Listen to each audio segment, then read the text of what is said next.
Some battles don't start with fists, they begin with a glance. Arnold Schwarzenegger had faced 1,000 challenges in his life. But that night in Beverly Hills, it wasn't a movie set, a campaign stage, or a weight room. It was the street, and the enemy wore a badge. It only took one gesture, one rip to turn a quiet evening into a test of restraint, honor, and the quiet strength of a man who had nothing left to prove. Before we begin, tell us where you're watching from. And if stories like this move you, don't forget to like and subscribe. The last golden rays of the California sun stretched long across the polished streets of Beverly Hills, turning every surface into soft reflections of fire and warmth. It was one of those evenings where time seemed to slow, where the city pulsed with quiet luxury and the world felt momentarily at peace. Outside a hilltop restaurant lined with valets and hushed laughter, a tall, unmistakable figure emerged from behind the heavy wooden doors. Arnold Schwarzenegger stepped into the fading light, his broad shoulders silhouetted against the sunset. He didn't walk so much as move with purpose, slow, steady, centered. Dressed in a simple dark blazer over a clean white shirt, he looked every bit the part of a man who had long stopped trying to prove anything. Next to him walked Heather Milligan, elegant and poised, her hair swept back, her smile easy and genuine. The dress she wore caught the light like a whisper of silk, but it was her posture, relaxed, close to him, trustful, that said more than fashion ever could. They didn't speak at first, as if the quiet between them was more intimate than words. But when she turned her face up to his, he met her gaze with a softness not often seen in public. "That pasta," she said, voice low. "You finished all of it." Arnold let out a quiet laugh, the kind that sits deep in the chest. "I earned it," he replied, the hint of his Austrian accent rounding the edges of the words. "Spent 40 years building this body. I'm not giving it up to quinoa now." She smiled, leaning gently into his side. They approached their SUV, a matte black machine gleaming under the ambient light. Parked a few feet away, almost unnoticed, was a black and white LAPD cruiser with its running lights glowing dimly. The engine was off. The car just sat there, quiet, watching. Heather caught it first. "Do you think they're waiting for someone?" Arnold didn't answer right away. He gave the cruiser a glance, nothing more. "Could be," he said. "Could be they just like the view." She nodded slowly, brushing her hand along his arm, her movements smooth, practiced, like someone used to being seen but never caught off guard. The wind shifted slightly, lifting a strand of her hair across her cheek. Arnold reached out and tucked it back behind her ear, his fingers barely grazing her skin. In that moment, he was not a former governor, not a global icon. He was just a husband walking to his car with the woman he loved. The hum of the city stayed in the background, low and constant. Laughter drifted from inside the restaurant. Somewhere in the distance, the low wail of a siren began, then faded. The cruiser didn't move. No one stepped out. The lights blinked rhythmically, steady, patient, watching. Arnold opened the car door for Heather, pausing only to glance once more at the squad car as he did. His face remained calm, unreadable, but his eyes, sharp as ever, lingered just a moment too long. Then, with the grace of someone who's lived 1,000 lives and still knows when to wait, he stepped back, letting the quiet speak for now. The soft thump of Arnold's footsteps echoed off the pavement as he moved to the driver's side of the SUV. The city's twilight glow brushing against the curves of the vehicle like a painter's final stroke. Heather remained by the passenger door, adjusting the strap of her clutch with a serene composure that didn't quite reach her eyes. There was something behind them now, a shift in the air, subtle but undeniable. The low click of boot heels against concrete came first, followed by the soft static of a police radio cutting in and out. Arnold looked up. 2 officers were approaching from the direction of the parked cruiser, their gait casual but focused, like men on a walk they intended to control. Officer Harris was tall, mid-30s, with a shaved head and a jaw clenched just a little too tight. Duffy was thinner, younger, a toothpick between his teeth and a slight bounce in his step that read more like swagger than professionalism. "Evening, folks," Harris said, his tone easy but just off enough to draw attention. "Beautiful car you've got here. Belong to you." Arnold didn't answer immediately. He closed the driver's door with quiet precision and turned to face them fully. "Yes," he said. "Is there a problem?" Duffy chuckled lightly. "No problem.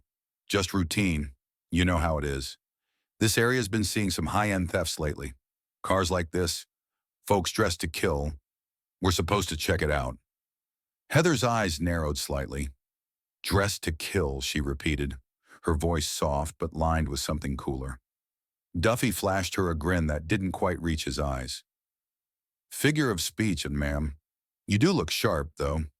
Harris stepped closer to the front of the SUV, casually placing a hand on the hood like it was his own. "Nice matte black," he mused. "Must have cost a pretty penny." "What's it push?" 500 horsepower, 650, Arnold replied evenly. His voice was calm, but there was no warmth in it now.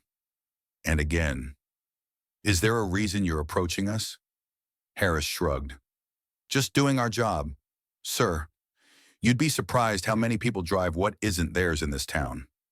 Duffy had drifted toward the passenger side now, standing closer to Heather than was necessary. His eyes lingered, his smirk returning. "You two just come from dinner?" "Yes," Heather said, short and to the point. She took a half step back, instinctively bringing herself nearer to Arnold's side. Duffy took note of the movement, then looked at Harris, who nodded slightly, as if something unspoken had just been agreed upon. "Mind if we take a quick look at the registration?" Harris asked, already circling toward the driver's door. Arnold didn't move.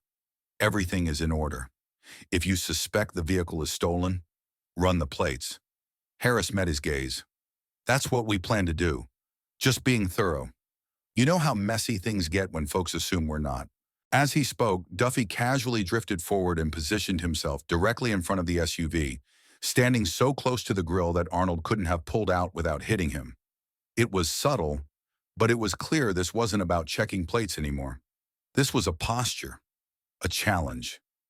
Heather glanced at Arnold, and for the first time, real unease showed in her eyes. "Arnold," she murmured, just loud enough for him to hear. He raised a hand slightly, a calming gesture, but his jaw had tightened. Not in fear, in focus. The way an old soldier tightens before battle, not because he wants it, but because he's ready if it comes. Duffy rocked back on his heels. "You used to be somebody, right?" he asked with mock curiosity. "Bodybuilder, movies, governor." "Yeah." Arnold didn't answer. His silence was louder than anything he could have said. Harris leaned against the side mirror now, tapping the window with the back of his knuckle like he was knocking on a neighbor's door. "Gotta say, you carry yourself like a man with nothing to prove. That can be dangerous in this part of town." Arnold's eyes stayed locked on him, unreadable, only to people who think respect is optional. Duffy let out a soft whistle and backed off the SUV just an inch. "This is gonna be a fun one," he muttered. The lights from the cruiser blinked in the distance behind them, steady and patient. Still, no radio calls, no backup. Just two uniforms and a game they were trying to play. And a man who wasn't playing. The street behind the restaurant had emptied out, leaving only the soft hum of distant traffic and the rhythmic buzz of a flickering street lamp overhead. Shadows stretched long across the pavement, broken only by the hulking shape of the SUV and the two officers circling it like predators with clipboards instead of claws. Heather stood still, her posture composed but her hands clutched tighter around her purse than before. Her eyes followed every move, especially Duffy's, who had made no effort to hide where his attention kept landing. "You know," Duffy said as he leaned close to the passenger door, his fingers trailing lightly along the chrome handle. "This model's got smart sensors. Can open just by proximity. Sometimes even picks up movement from, say, a breeze." His hand dropped lower, grazing the body of the car, then pausing. His eyes weren't on the vehicle anymore. They had moved to Heather's dress, and they stayed there. Heather shifted subtly, enough to create distance, but Duffy took a tiny step forward, erasing it. Is that silk, he asked, voice too smooth, too rehearsed. Looks like it. Real elegant. Must have been expensive. The silence that followed stretched unnaturally long. A kind of vacuum opened in the air around them. Heather didn't respond. She didn't need to. Her shoulders tensed, her chin lifted, but her eyes betrayed something else, something tightening inside. And Duffy noticed. That was the worst part. He noticed, and he smiled, a slow, smug curve that said he liked that he'd made her uncomfortable. His hand twitched upward, just slightly, moving closer to the hem of her dress. That was when Arnold moved. It wasn't fast, it wasn't loud, but it was unmistakable. A shift in presence more than posture. He stepped forward not to confront, not to threaten, but to stand, fully and solidly, between Duffy and Heather. His body blocked the light now, casting a shadow across both officer and wife. He didn't raise his voice. He didn't even scowl. But his words came out like the scrape of granite over steel. That's close enough. Duffy froze, just for a breath. The smile faltered, then returned, weaker than before. Easy, he said, holding up both hands in mock surrender. I'm just doing my job, sir. Calm down. You're not doing your job, Arnold said. And this time, the edge in his voice was sharp enough to cut through concrete. You're trying to see how far you can go before someone stops you. Consider yourself stopped. Harris looked up from the other side of the SUV, sensing the shift in tone. Everything all right over here depends, Arnold said without turning. Is it standard procedure now to inspect clothing along with vehicle registration? Harris approached slowly, tone still casual, but his steps a bit more cautious. There's no need for this to get heated. Heather finally spoke, her voice cool and clipped. Then maybe your partner shouldn't be trying to measure the fabric with his fingertips. Harris glanced at Duffy, whose face had gone paler. Let's all take a breath. Yeah, Arnold didn't move. I'm breathing just fine. For a few seconds, no one spoke. The silence returned, thicker this time, charged with something raw and close to breaking. Heather's eyes flicked between the two officers. Duffy shifted his weight from one foot to the other, suddenly unsure of his own ground. Harris cleared his throat, tried to reset the balance. We'll go ahead and run the plates, he said. No need to delay you folks. Arnold gave a single nod, nothing more. But the message had already been sent. Duffy stepped back, this time with more distance, suddenly finding interest in his notepad, scribbling something that didn't matter. Heather exhaled slowly, a breath she hadn't realized she was holding. She didn't speak, didn't move, just placed a hand gently on Arnold's back. He didn't turn to her, but his shoulders shifted just slightly, enough to meet her presence. The flickering light above them continued to buzz, casting long shadows across the sidewalk. But now the quiet held a different kind of weight, the kind that comes not from shouting, but from the calm before something you can't take back. The silence that hung over the street now felt different. It wasn't awkward. It wasn't casual. It was the kind of silence that knows what's coming next but holds its breath anyway. The street was still empty. No more laughter from the restaurant. No more footsteps from passing strangers. Just the hum of the city far off, like a memory you couldn't quite reach. Heather stood by the SUV, her hands lightly folded in front of her, shoulders tight but held with dignity. Arnold remained between her and the officers, unmoved, a wall in human form.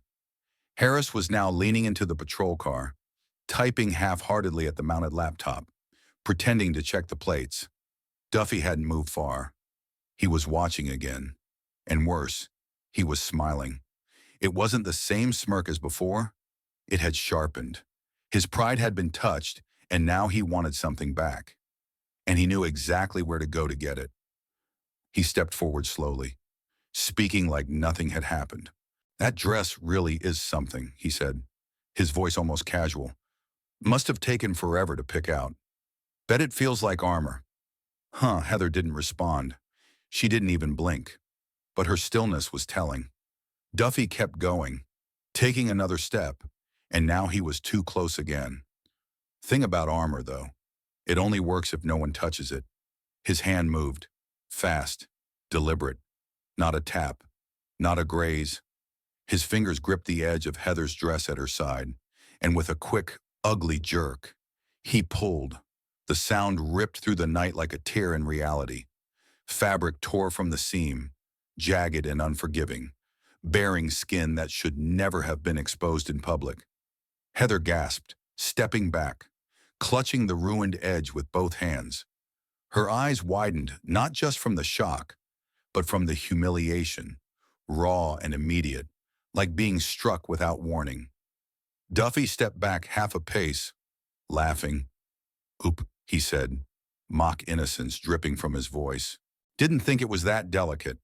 Arnold didn't move for a second. Not right away. It was the kind of stillness that comes just before a storm, the kind that holds a charge so dense it bends the air around it.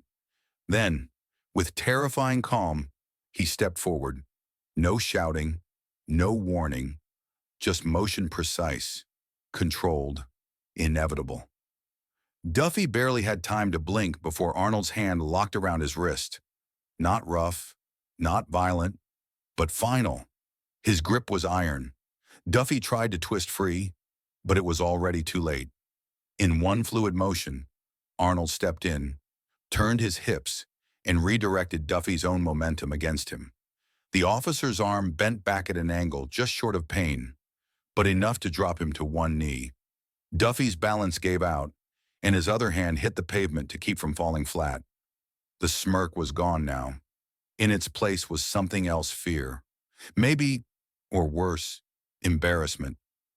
Arnold leaned in close enough for Duffy to hear, but not the world. "You crossed the line," he said, his voice low, but steady. "And I don't think you even realize how lucky you are right now." Harris had already spun around. "Hey, hey," he barked, hand reaching for his belt. Arnold didn't flinch. He shifted without breaking grip, angling his body between Duffy and the patrol car. His other hand lifted not to strike, but to point. "Don't," he said to Harris. Just one word. That was enough. Harris froze, unsure whether to draw or speak or run. He assaulted an officer, he finally shouted. "No," Arnold replied calmly. "I stopped him from assaulting my wife." Heather was still standing, still silent, still holding the torn side of her dress together with trembling fingers. Her eyes hadn't left Arnold, not once. Duffy, still on one knee, hissed through his teeth, his pride more wounded than his arm. "You're gonna pay for this." Arnold let go of the wrist and stepped back. "I already have," he said coldly, "by letting men like you wear that badge." Harris stepped forward again, but slower now, unsure of his own position. "You think this makes you some kind of hero?" "No," Arnold said. "I think this makes me a husband." Duffy slowly rose, shaking out his arm, his face twisted in shame and rage. But he didn't move forward again. Not now. Not with that look in Arnold's eyes. Not with the truth laid out so clearly in front of them. Heather took a shaky breath and stepped toward Arnold, her body half wrapped in his jacket now. The moment had passed, but its echo still rang through the air. And though no sirens wailed, no one else bore witness. The damage had been done, not just to a dress, but to dignity, to trust. And the only thing standing between that damage and something far worse had been one man's control. One man's line that would not be crossed. The SUV moved through the Los Angeles streets like a silent vessel cutting across dark water. Its engine low, smooth, almost unnoticeable. Outside the tinted windows, the city blurred into streaks of gold and red traffic lights, billboards, and the dim glow of late-night diners. The city was still awake, but inside the vehicle, a different kind of quiet had settled. Heather sat motionless in the passenger seat, Arnold's jacket draped over her shoulders, her hands clenched in her lap. The torn edge of her dress was hidden now, but not forgotten. Her eyes stared forward, unfocused, tracing the lines of the road ahead, but seeing none of it. Arnold's hands rested firmly on the steering wheel, his knuckles calm, his breathing even. Every movement of his was deliberate, measured, not because he wasn't angry, but because he was. And when Arnold was angry, the silence became his language. Heather finally spoke, her voice soft, uncertain. If you weren't you, would they have done it? The question hung in the air like smoke, refusing to clear. Arnold didn't answer right away. He glanced in the rearview mirror. The cruiser was still there, 2 car lengths back, lights off, engine on, just following, not pulling them over, not retreating, just watching. He looked back at the road. Maybe not, he said at last, or maybe they would have done worse. Heather turned her head, her profile illuminated by the passing streetlights. You think they're trying to scare us? They're trying to reclaim what they lost, Arnold replied. Control. Image. That uniform is supposed to mean something. Tonight, they stained it, and now they're looking for a way to blame us for that? Heather was quiet again. Her fingers moved slightly, tracing the seam of the jacket where it had started to fray. I felt powerless, she whispered, not just when he touched me, but after. Like I was still open, still exposed. Arnold tightened his grip on the wheel for just a second, then released it. They didn't break you. She gave a soft, hollow laugh. How do you know? He looked at her then, just for a moment, before returning his eyes to the road. Because you're still speaking. They passed a red light turning green. No one honked. No one rushed. The night had fallen into that strange hush only a big city knows where millions sleep, and yet the air still listens. The cruiser behind them followed through the light. Heather noticed. Are they really going to keep this up? Arnold didn't blink. As long as they think it unsettles us. Does it? She asked. Arnold was quiet. Then he said, no, but it disgusts me. Heather leaned back against the headrest, letting her eyes close for a second. She looked tired in a way that had nothing to do with sleep. I just wanted dinner, she said quietly. A quiet night. Arnold didn't reply. There was nothing to say that could change the truth of that sentence. Instead, he reached over at the next stoplight and rested his hand gently over hers. She turned it, linking their fingers. The light changed. The SUV rolled forward, and behind them, the cruiser stayed. Not close, not far, just enough to remind them it wasn't over. Not yet. The house was silent, not the soft silence of rest, but the kind that settles in after something has cracked. The city below twinkled like spilled stars, but up in the hills, everything was still. In the bedroom, Heather slept lightly, turned toward the window, her breathing slow but uneven, like her body hadn't quite found peace. Arnold sat on the edge of the bed, still dressed from the night before, elbows on his knees, hands folded. He stared straight ahead into the dark, unmoving, his face a sculpture of restraint. The digital clock beside him blinked 1:02 a.m. Then the phone buzzed. Once, then again. A low, vibrating hum on the nightstand. Arnold picked it up. No name, no number, just unknown caller. He pressed accept, brought it to his ear, and said nothing. The voice on the other end didn't hesitate. Nice jacket, it said. Saw it when you draped it over her. Real gentleman move. Bet she felt safe. Arnold didn't respond. His eyes didn't shift. He just listened. Thing is, the voice continued, calm and cold. Safety's a feeling, not a guarantee. It's like a car alarm. Loud, annoying, but doesn't stop the window from breaking. There was a pause, then a low chuckle. You embarrassed us tonight, Governor. You made us look like amateurs in front of someone who doesn't matter. Arnold's grip on the phone tightened slightly. Still, he said nothing. I know what you're thinking. Call it in. Report it. Play it by the book. But you and I both know how this works. Nobody touches you. You've got the name, the legacy, the spotlight. But she's just someone in your orbit. And that orbit doesn't last forever. Another pause. Shorter this time. Sharper. We're just getting started. Click! The line went dead. Arnold lowered the phone and stared at the darkened screen for a long moment.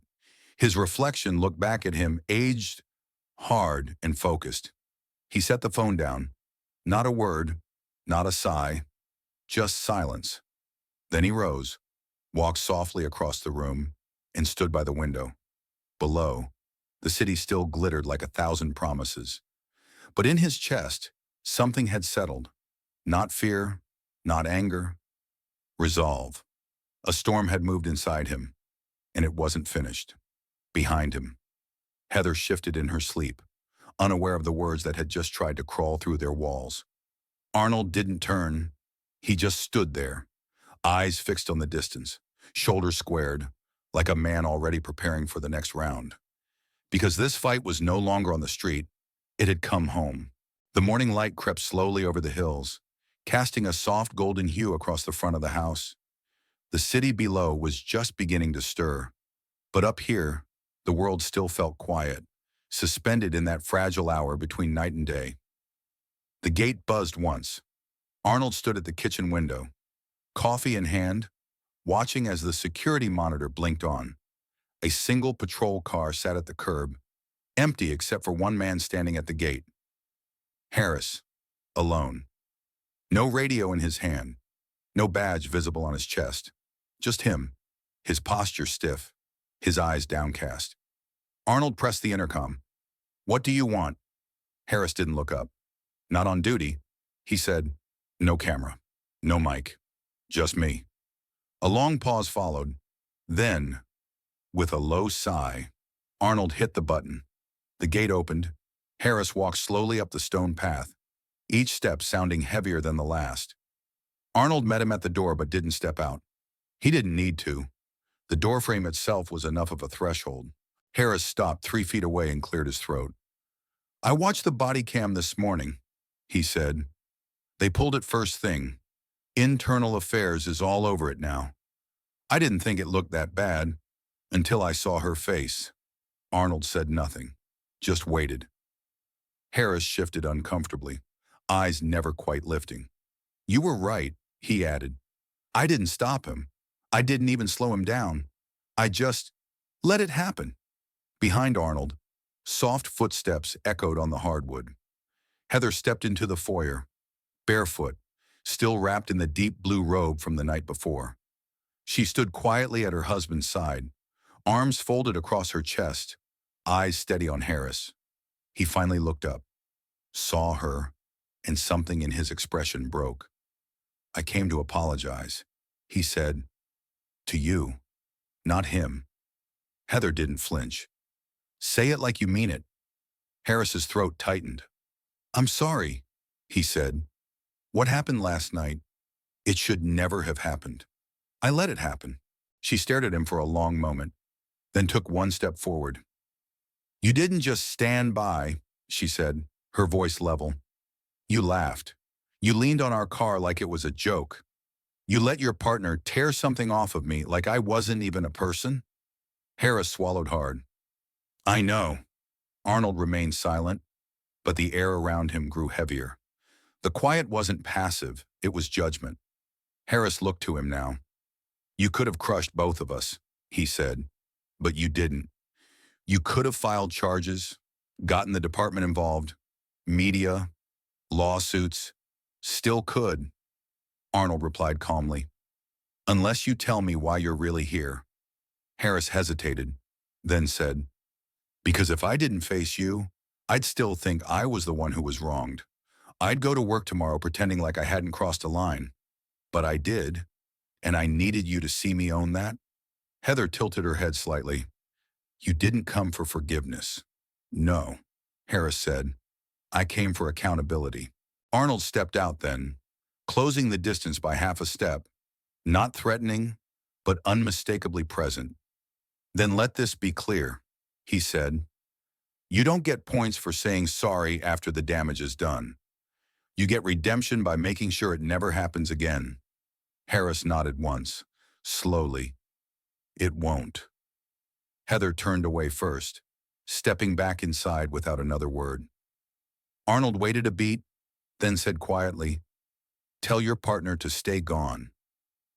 Next time, there won't be a warning." Harris nodded again, turned, and walked back down the path alone. The sun was rising now, but for the man retreating down the driveway, the day had already begun in shadow. The boutique was quiet, wrapped in the soft hum of ambient jazz and the faint scent of leather and perfume. Afternoon light spilled through the tall glass windows, casting long shadows across polished floors and velvet-lined displays. Heather stood before a full-length mirror in the far corner of the store, her reflection surrounded by soft golds and silvers. But it was the dress she wore that stole all the light. Deep red, sleek, structured, a quiet kind of boldness. It didn't shimmer, it didn't sparkle. It stood, and so did she. Arnold sat nearby in one of the low leather chairs, arms resting on his knees, eyes watching her, not the dress, but the way she stood taller in it, straighter, stronger. The sales associate returned with two more options, draped delicately over her arm, but Heather lifted a hand gently. "This is the one," she said. The associate smiled, nodded, and quietly stepped away. Heather turned to Arnold, eyes steady. "Do you like it?" He rose to his feet and crossed the few steps to her, never looking away. "I like what it says," he answered. She held his gaze for a moment longer, then turned back to the mirror. No trace of the woman who had been humiliated on a quiet street just days before. This woman had taken her silence, her pain, and turned it into posture, into poise, into power. They left the store together, hand in hand, the dress still hugging her frame like it had been made for this exact afternoon. The city was alive again, cars rolling past, voices scattered across sidewalks, the distant clink of silverware from nearby cafes. But as they stepped onto the street, something shifted. People looked, yes, but not the same way. Not with curiosity, not with the hungry gaze of gossip or fame-chasing recognition. These were glances of respect, subtle nods, quick eye contact followed by lowered heads. A man outside a bookstore paused, phone in hand, hesitated, then said quietly as they passed, "Thank you for standing up." Arnold didn't respond. He didn't need to. Heather squeezed his hand. The SUV was waiting at the curb, engine low and steady.